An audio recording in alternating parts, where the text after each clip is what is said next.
Coming up this week, Extreme E holds the first ever race above the Arctic Circle. Data shows that Chevy Bolt owners are ignoring the recall safety recommendations from GM. And the Mazda MX-30 gets its EPA rating, and it's not good. All that and more, stick around. It's an episode you don't want to miss.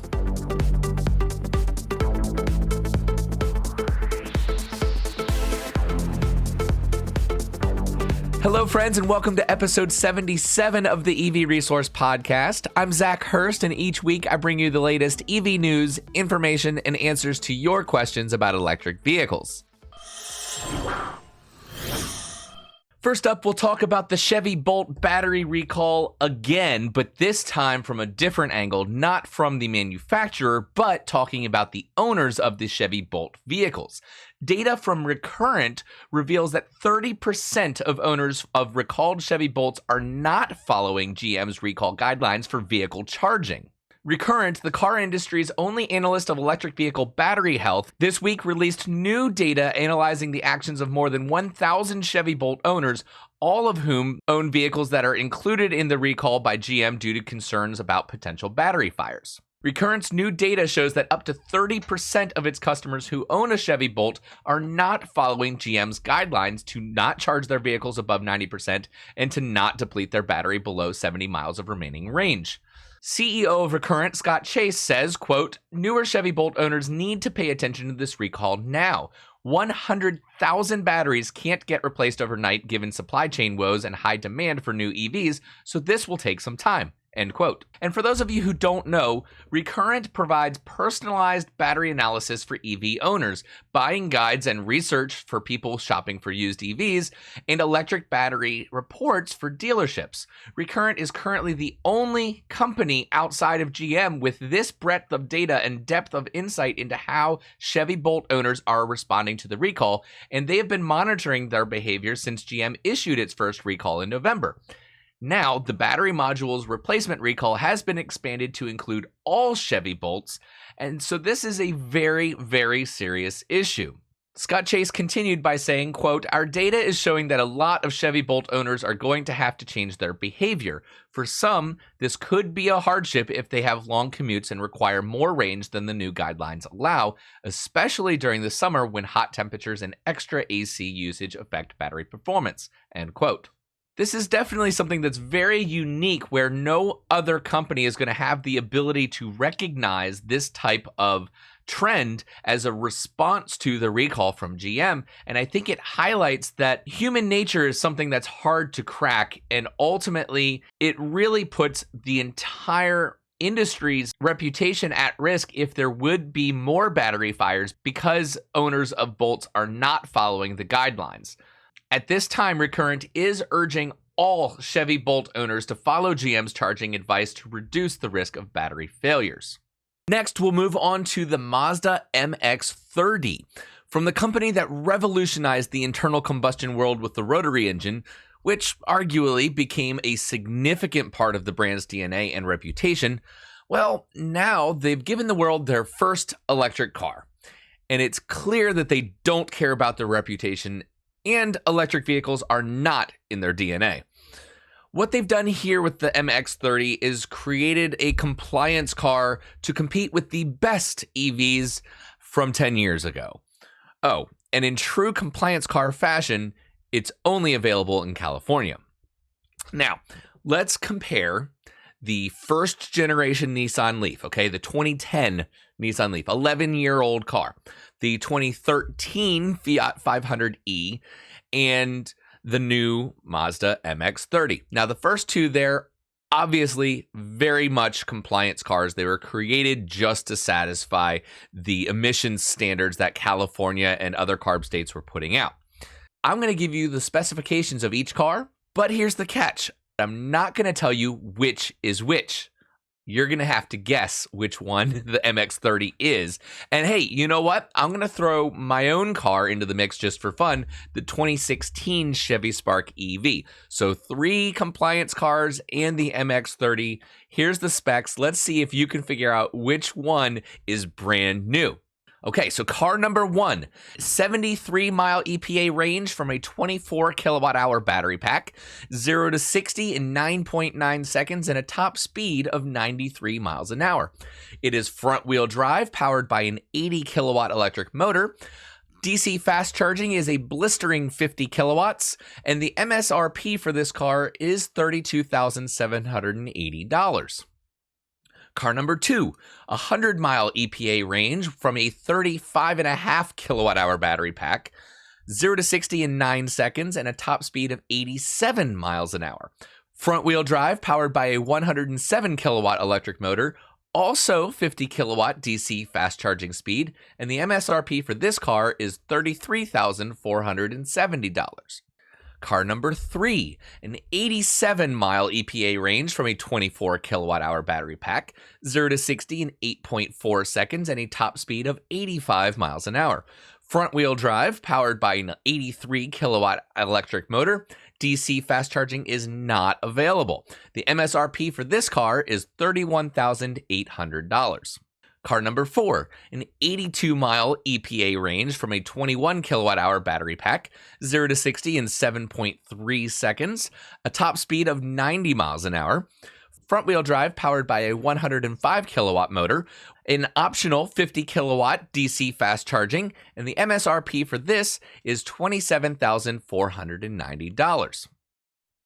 Now, all of those numbers are when these vehicles were new, and I phrased it that way so that it would all compare to the brand new MX-30. Okay, so you've probably already guessed which car it was, right? Right. And if it were competing with the rest of these cars from 5 to 10 years ago, then it would be quite a compelling option. It fits in very nicely with these other cars. But all of these older cars are available for less than half the cost now as used options. Let's take my car, for example. The 2016 Chevy Spark EV can be had for about $11,000 just about anywhere across the country. And for that price, you could buy a Spark EV for around town. And then with the difference you save by not buying the MX-30, you could actually buy a brand new Mazda CX-30 gas-burning SUV to have this space and similar size of the MX-30. So you could have two cars for the price of one, have all of the electric driving you could possibly want, and then for longer road trips, you'd have your gas-burning SUV. Now, for you EV purists out there, that might sound like heresy, but even Mazda are encouraging the buyers of the MX-30 to use gas-powered vehicles for longer trips. Take a look at this. Their, as they call it, MX-30 Elite Access Loaner Program.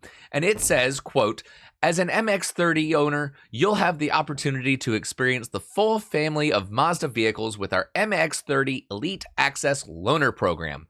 MX-30 owners can select a courtesy non-EV car up to 10 days a year for the first 3 years of ownership for a longer range trip or personal needs." End quote.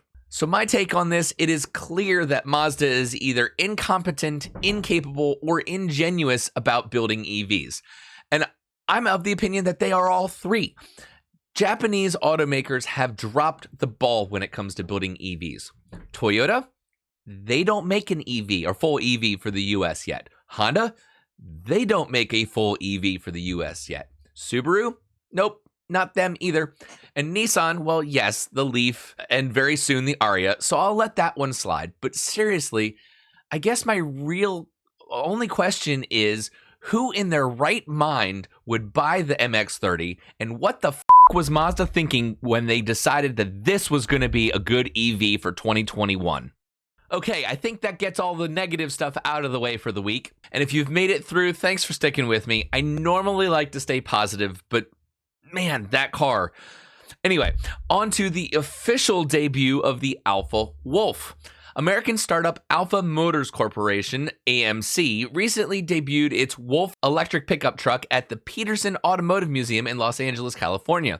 When renderings of the Wolf started circling earlier this year, it immediately captured the hearts and minds of adventure junkies for its old-school styling, zero-emissions powertrain, and attractive pricing. The Alpha Wolf is a 2-passenger electric utility truck available in standard rear-wheel drive with a single electric motor or dual-motor all-wheel drive powertrain. It has a 75 kilowatt-hour battery pack that provides up to 270 miles of driving range on a single charge.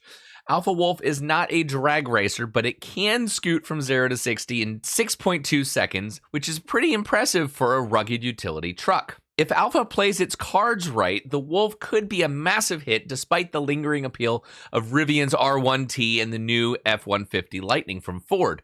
But unlike Ford and Rivian, the Alpha Wolf could have base prices starting at about $36,000 before tax credits, making it more appealing to the budget-oriented crowd. And considering that the Rivian starts at $70,000 and the Ford at $40,000 for the Pro, the commercial version of the F-150 Lightning, AMC is carving a nice niche in the EV community with its Wolf truck. If you're local to Los Angeles, I would suggest going over to the Peterson to check out this truck in person. And if not, you can search online for the photos. It is a good-looking truck, and it should be very compelling for its class. Tesla fans might remember a few years back when the company announced Submarine mode for the Model S.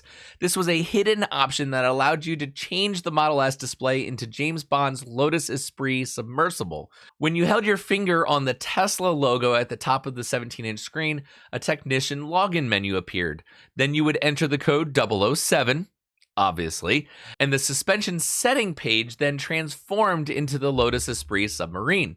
Then you set your depth in leagues under the sea, although the company encouraged owners to remember that they shouldn't actually drive the Tesla Model S into any body of water. But that could soon be changing. Chet from the Chillin' with Chet YouTube channel recently bought a new Model S Plaid and has some interesting plans for it.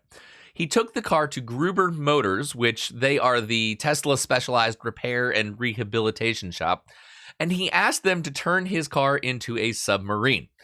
Yes, you heard that right. He intends to drive his Model S Plaid completely underwater.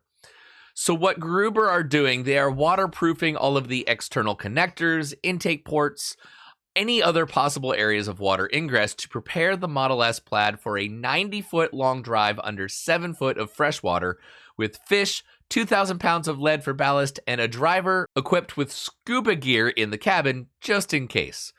Details and a conversation between Chet and Pete Gruber can be found on the Gruber Motors YouTube channel, and I encourage you all to take a look. Now to the part of the podcast that I am most excited to bring you, a recap of Extreme E's Arctic X Prix, the first north of the Arctic Circle event for the series. The global adventure continued in Greenland this weekend, racing in the dry riverbed of the receded Russell Glacier over wet sand, gravel, and rocks. And it was a weekend packed with drama, excitement, wheel-to-wheel racing, passing on parts of the course that were deemed unpassable, and left those of us watching on the edge of our seats. Drivers left it all out on track with some moves that could be called bold or even crazy, and without a doubt, this was the most exciting race weekend of the entire season. X44 pairing Cristina Gutierrez and Sebastian Loeb struck first with the fastest time in Q1 amid a session full of drama. The X44 duo stopped the clock with a time of 5 minutes 46 seconds after their 2 laps, which did include the compulsory driver change, but were just 3.712 seconds ahead of the apt Cupra XE entry at the finish, driven by Matthias Ekstrom and Jutta Kleinschmidt. But while the session winners had an unscathed run, there was drama for much of the field, including for championship leaders Rosberg X Racing. Running in 5th in the session, Johan Kristoffersen was about 10 seconds in the lead on the squad's first lap, but he ran into trouble 3 times, having to reset the car and losing almost a minute of time. And very aggressive, the anger from Kristoffersen. Taking over the controls for the second lap, Australian Molly Taylor incredibly rolled the Odyssey 21 vehicle, but amazingly carried on like nothing happened to make it to the finish, albeit well off the lead in 8th place. Molly Taylor's rolled! She's rolled the car! She's coming again! Go on, Molly! My word, that was a big roll, a big impact, total 3 360, but I tell you what, she's acted as if nothing happened, as if she just maybe had a clip of a bush, and then she gets going again. You can see there's sand in the car. Let's have another look at this then. We're going to take a look at the roll for Molly. This is on board. Big bump. Lands the car, and she knows now that she'll be going over because the car lands sideways. Over she goes. Sand comes in, lands on its wheels. She's like, no worries. Let's get cracking. The only team to fare worse than RXR was the JBX-E squad. A stoppage in the second sector on the first lap was followed by a broken steering arm over the rocky section of the course called the Rock Garden, meaning that the Jensen Button-owned team was forced to retire during the session. Fighting back from a difficult opening 2 rounds of the year, both of the Segi TV Chip Ganassi Racing drivers, Sarah Price and Kyle LeDuc, delivered strong performances and initially bettered the time of the X44 team, but dropped to third when a 10-second penalty for downing a waypoint flag was applied by the stewards. Price had been almost 5 seconds ahead entering the switch zone after her lap, while LeDuc survived a big moment on the second lap and just avoided rolling the team's vehicle in the same place where Molly Taylor rolled. And as far as speed goes, while Sebastian Loeb did top all but one of the sectors in the session, it was Andretti United's Timmy Hansen that claimed the Extreme E Super Sector. The championship leaders RXR struck back, however, after a difficult Q1 with the fastest time in Q2, despite rain at the end of the session. The RXR team worked hard between sessions to repair their Odyssey 21 vehicle after it was rolled, and the Swedish-Australian driver pairing repaid the mechanics' efforts with a best time of 14 minutes and 26 seconds. The effort for the pair of drivers lifted the team to third in qualifying overall. Fastest in Q1, the X44 drivers continued their impressive qualifying form with the second best time in Q2 and held on to the top qualifier position. Also fighting back from issues in Q1, Andretti United finished third in Q2, ahead of a repaired JBX-E entry. One of the more dramatic moments came when apt Cupra XE driver Matthias Ekstrom suffered 2 rear punctures, and despite the efforts of the Swede himself and a team mechanic, while Judah Kleinschmidt climbed into the driver's seat, only one of the wheels could be changed in the switch zone, and the team was forced to retire in Q2. Let's have a replay of exactly what happened. So this is going through the rock garden. We've seen a few different cars injured through this section, and you can see at that rear left's moment, already flat. Yeah, The rear left was already flat, and the rear right was done on the big rock, which we saw Michaela Arlen-Kotlinski hit. He missed it with the front right, but the rear right got it. So double puncture. Poor fortune again befell the Segi TV Chip Ganassi Racing team. Kyle LeDuc forced to retire from the first lap of Q2 with broken left suspension. Okay, so you got all of that. That was just the qualifying sessions. The excitement of the weekend intensified for the semifinals and Crazy Race. Semifinal 1 saw teams X44 and Veloce Racing and Acciona Sites Racing battling each other, with the top 2 finishers continuing on to the final race. At the green light, the X44 and Veloce cars shot out in front, but it was Veloce that would have the lead into the first corner. Gutierrez in the X44 dropped back as Carlos Sainz overtook for second place, and by the end of the lap would take the lead. After the driver switch, Leia Sainz had an 8-second lead over Stefan Sarrazin and Sebastian Loeb in the rear for now. That changed when Sebastian Loeb did something that was thought to be impossible. there is no space between Loeb and the car in front, the Veloce team. Oh, look, it's looking for a way round on the inside. Can he do it? No, not quite. That is brave from Loeb, but what else would you expect? Looking for another way round. He's having another look, going to get into the rear quarter, going to go up the inside of Sarrazin, cuts up over, goes through the side of the lake. Loeb makes a pass where we said you couldn't pass. Well, that's out the window, isn't it? 9-time World Rally Champion says, yeah, you can, no worries. And maintaining that strenuous pace, it wasn't long before Loeb caught Leia Sands and using hyperdrive passed for the lead. But the drama wasn't over. Just before the Rock Garden, Stefan Sarrazin made a bold move to undercut the other cars and overtake both of them through the Rock Garden. Unfortunately, the move was too risky and the car suffered suspension failure just a short distance from the finish line.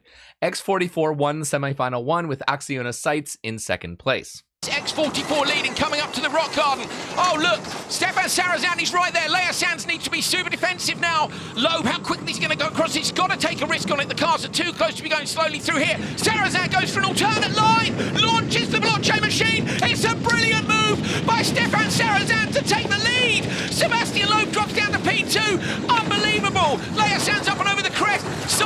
inside now. Loeb is going to, he's broken the suspension. He drops back. Sebastian Loeb going to take the win for X44. Second place, Leia Sands for Acciona Sites. But incredible by Stefan Sarazan. I know the car's broken, but the dream nearly came true. He took the lead with that alternate line.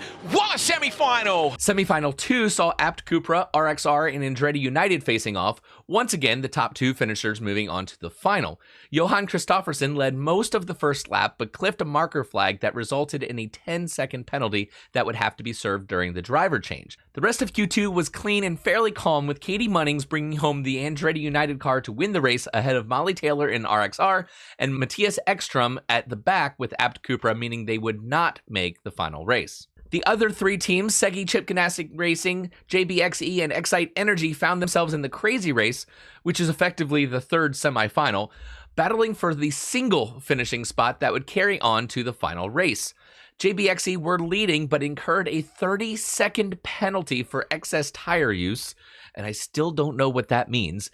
And more bad luck for the Chip Ganassi team as the front steering broke and they couldn't continue on. Just failure after failure for them, and you can't help but feel for the team. At the driver switch, it was Oliver Bennett that took over the lead while Kevin Hansen waited to finish the penalty before exiting the switch area at a 22-second disadvantage. But that didn't stop the rally driver from charging full speed ahead, grabbing seconds of time away from the leader in every section of the track, and ultimately a mistake by Oliver Bennett where he charged too hard over a crest and banged the nose of the Odyssey 21 car caused a failure, which gave the lead and the ultimate win to Team JBXE, meaning that they would advance to the final race. And the final. Oh, the final. This was by far the best racing action that Extreme E has had to date. The change to 5 cars starting proved to be one of the best decisions that they could have made. Wheel-to-wheel racing with a number of leader changes in the first section eventually saw X44 with Sebastian Loeb take the lead into the narrow section of the course where you're not supposed to be able to pass. He was then followed by RXR, Andretti United, JBXE, and Acciona Sites well off in the rear. As the teams entered the driver switch, it became apparent that X44 had a rear puncture and needed a complete tire change, which cost them valuable time. This allowed for Timmy Hansen with Andretti United to take the lead, with RXR and JBXE right on his tail for the first half of the second lap. As the cars made their way onto the wider section of track, Johan Kristoffersen was battling hard with Hansen and took a massive jump, leaping an entire car height above the Andretti car in a move that, while spectacular, proved to be too much for the car, and ultimately it lost power and needed to be restarted. Yes, they are still side by side. So one of them takes the higher line, one of them the lower line, and you can see Timmy Hansen took that lower line, but the air they got there, incredible. This is a real duke it out fight, and they are no holds barred. Oh, but damage for the Rosberg car. This is the moment. This is the battle for the Arctic X Prix. This is a battle and a challenge for the championship.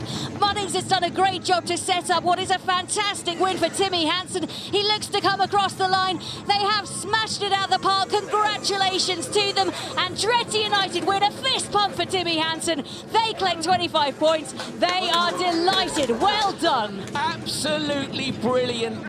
Timmy Hansen would bring home the win for Andretti United, the first win for a team other than RXR this season, and the JBXE team would take the second place, with Acciona Sites rounding out the podium. Andretti United on the top step for the first time. Timmy Hansen and Katie Munnings. So the championship standings at the end of the race show RXR still in the lead with 93 points, X44 nipping at their heels with 84, Andretti United in third now with 76 points, JBXE with 68 points, Acciona Sites with 61, Apt Cupra with 54 points, Veloce Racing 49, Excite Energy 47 points, and rounding up the rear, Segi TV Chip Ganassi Racing with 40 points. What an exciting weekend. Absolutely incredible racing. And unfortunately, we have to wait, yet again, for the next race. And that is taking place in October on the 23rd and 24th, taking place on the island of Sardinia in Italy. So that's your show for this week. Thank you so much for watching and listening. Please share this with your friends and anybody you think that would be interested in electric vehicles. A big shout out as always to our Patreon executive producers Rajiv Narayan and Greg Fuller. James Hart supports us at the producer level. And if you would like to support my efforts, if you feel like I've earned your support with the EV Resource podcast, magazine, and basically any help to keep this going, you can check it all out at patreon.com/evresource. I invite your feedback via email to hello@ev-resource.com. You can always leave a comment on the YouTube video, and don't forget to subscribe. That way you'll get all the future shows delivered to you automatically. You'll get notified about it. You don't have to go searching for it week after week. If you want to listen to any of the previous podcast episodes, you can find them on our webpage, which is ev-resource.com, under the podcast section and on many of the major podcast platforms, including just this week, Amazon Music and Audible. So thanks for being with me, and I'll catch you next week.